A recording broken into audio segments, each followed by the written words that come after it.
In this segment, we're going to talk about the word wèile. And it means, it's right here, and it's the same character as in 为什么, meaning why, or 因为, because. But the word it's a word all by its own. It's 为了, and the la does not mean something like completion of a verb. It's just part of this word. It's 为了, and it means if it's before a verb, it means in order to. And if it's before a noun, it means for the purpose of or for the sake of that thing. ...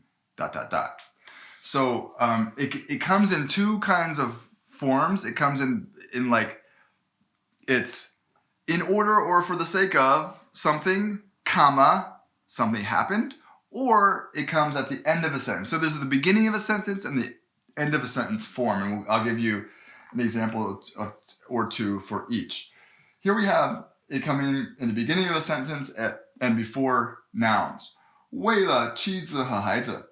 So, for the sake of wife and children. 为了妻子和孩子, 他愿意错过很多机会. He was willing to miss out on many opportunities. So, for the sake of his wife and kids, he was willing to miss out on many opportunities. So this means for the sake of here. 为了妻子和孩子. And then here we have, it comes before a verb. 为了找灵感. In order to. So, it still means for the purpose of or for the sake of, but we're usually would say in order to if it comes before a verb in English. 为了找灵感. In order to find inspiration. 那个作家搬到了农村. That writer moved to the countryside, to the countryside. That's from All Set Learning. So does that make sense? In order to do something, he did something. And then here we have an example also from All Set Learning of the phrase 为了 at the end of a sentence, and this is how it works. It's like something happened or someone did something, and then it's 是为了 something.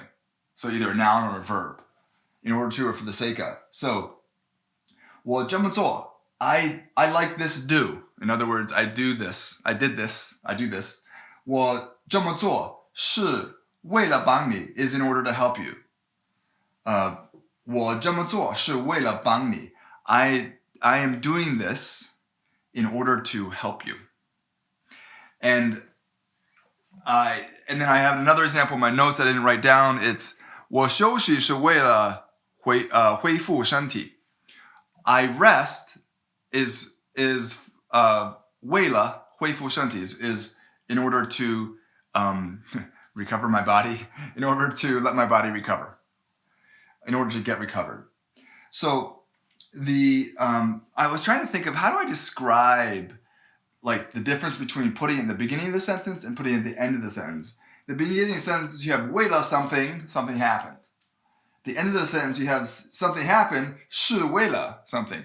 And they're very similar, but there's a slightly different emphasis. And I think you could hear it in English if I say, in order or for the sake of this, I did that. Versus, the reason I did that was in order or for the sake of something. And so there's a little bit of an emphasis difference where it's like in this, when it's at the beginning of the sentence, it's telling you what happened, and here it's telling you why. But the actual sentence is this part, right? And this is kind of like the addition to explain what the reason was. But here, the whole purpose of the sentence is to explain the reason. I did this in order to help you. Rather than in order to do something happened. So there's a little bit more of here's like a stronger to explain the reason something happened. This happened 是为了 whatever. So there you go. There's 为了. It's a fun phrase. It's good to know. It shows up often. And so I hope you're able to catch that, to grasp it. And we'll see you in the next clip.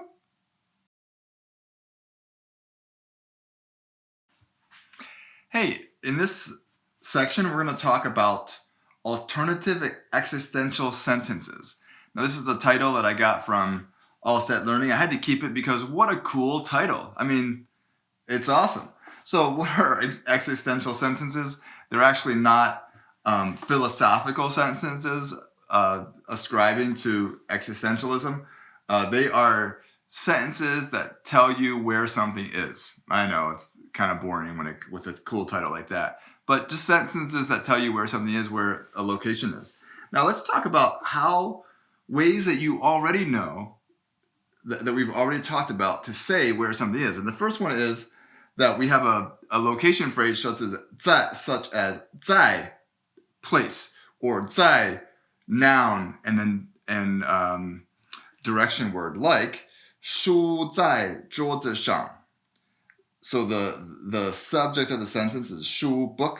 Where is the book? The book 在桌子上. So this indicates a location phrase. 桌子 is a noun, table, and 上 means on. So the book is on the table, or a book is on the table. But let's say the book. The book is on the table. Then, I think usually it would be the book is on the table. And then we have, I think we've talked about this one too, 桌子上有书. The book, on the table, there is a book. On the table, 有书, there's a book, or a book is on the table. So we've learned both of these, but I want to point out that these two statements, while they both talk about location, answer slightly different questions. This answers, where is the book? 书在哪儿? 书在桌子上. Where's the book? It's on the table. This answers, what's on the book? Not so much where's the book, but what's on the book? 桌子上, what's on the book? What's on the table, excuse me. Where's the book? That's what this answers. This is what is on the table. 桌子上, on the table, what does it have? 有书. 桌子上有书. Does that make sense? So while they both talk about location, the emphasis in the question that they're answering is different. This is where is the book? This is what is on the table. That's important because as we go look at these other things, we'll see some of those distinctions as well. Okay, so there's two new ways I want to talk about. The first is 着. So we've talked about 着 before to indicate a continuing state. And here it's very similar. It's about the little formula is place plus verb plus 着. So those are together. Verb plus 着, and then a noun. So here we have 桌子上, on the table. 放着. 放着 is it's kind of like an existing verb. It's a verb. It's a non-active verb. It's describing a state. So 放 means to put, but here it means it's located, or it has been put maybe, but it actually doesn't mean it has been put exactly. It means it's putted. I don't even know if obviously it doesn't work in English. But 桌子上放着 a book. So here we have on the table 放着 a book. That's from All Set Learning. I think all of these examples here are from All Set Learning. So the idea is if you have a verb that describes like how did I put this in my notes? Oh, it's a static verb, not an active verb. Some other examples of this could be 站, to stand. So if I wanted to say on the platform are standing 10 people, I could say platform 上站着, stand 着 10 people. Does that make sense? So it doesn't quite translate to English directly because English doesn't really do this. I guess we could say, we don't have it quite the same way. In English, we wouldn't say on the table. Well, yeah, we could say on the table sits a book, I suppose, something like that. So, but we have sit, we have piled, we have stopped, hanging. All of these kinds of verbs can be put here.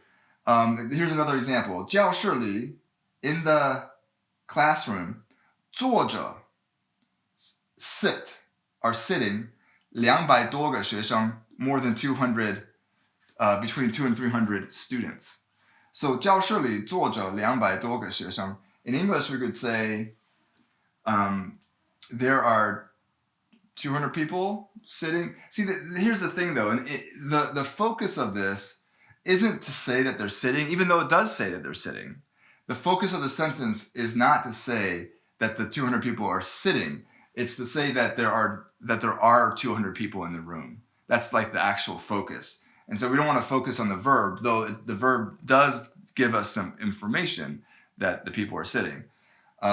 Okay, so that's the idea. We have these kind of static verbs of hanging, piling, standing, sitting, and placed, and that kind of thing. So we have a place, verb, and then whatever is there. So it's a way to say that there were students there. It's a way to say that there was a book there. But instead, and this is answering the question, what is on the table?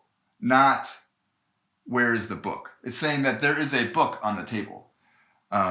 Similar to saying that 桌子上有一本书, but it's just a different way. It's using a verb, a non-active static verb instead of the word 有. Okay, and now here we have 是. And this is actually even more similar to the 有, the one that I showed you over there. And it's still answering more of the well, let me give you an example. I'll tell you what it's answering. 袋子里是我的午饭. 袋子里 means in the bag, is my lunch.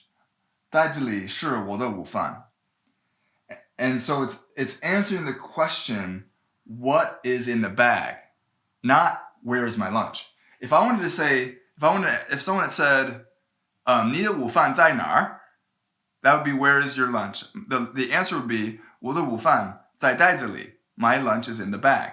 Does that make sense? Here it says, 袋子里是我的午饭. It's saying, 袋子里, so someone says, 袋子里是什么?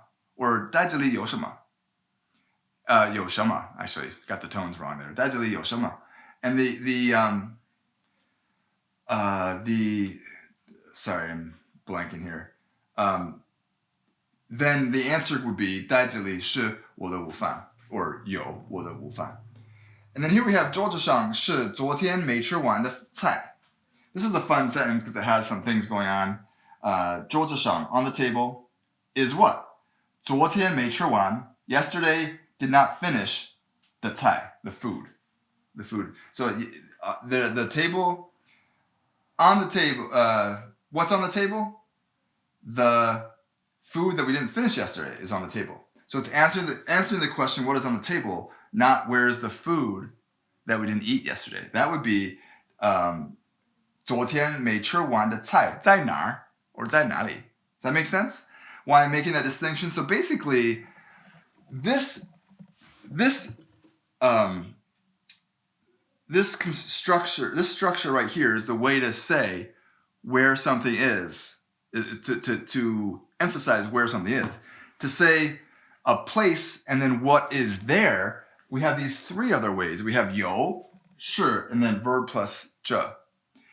Now I need to point out one more thing. So what's the difference between 是 and 有? Here we have 桌子上有书, 桌子上有书. Here we have 桌子上是 this. Here's the difference. The phrase 有 leaves room for other things to be there, where 是 is saying that's the only thing there. Does that make sense? So this is saying 袋子里, in the bag, is my lunch, as opposed to has my lunch. And then so maybe it isn't literally the only thing there, but it's the only thing of consequence. What's in the bag? It's my lunch. Maybe there's some error there too, but the only thing I care about is my lunch, right? Or maybe there's a bug, but all I care about is my lunch. Hopefully the bug isn't eating it. Does that make sense? So sure is like pointing out that's what is there. It's like the main thing, it's the thing. Where 有, maybe there's a book, but maybe there's other things too that I just didn't mention. That's the difference between 有 and 是. And then here we have a little bit more with a verb, we just have a little bit more description about what's like happening, what's statically happening in that location, and that provides a little more information than either yo or sure. So those are other ways, some alternate existential sentences to talk about where things are. You're doing great. Keep up the good work.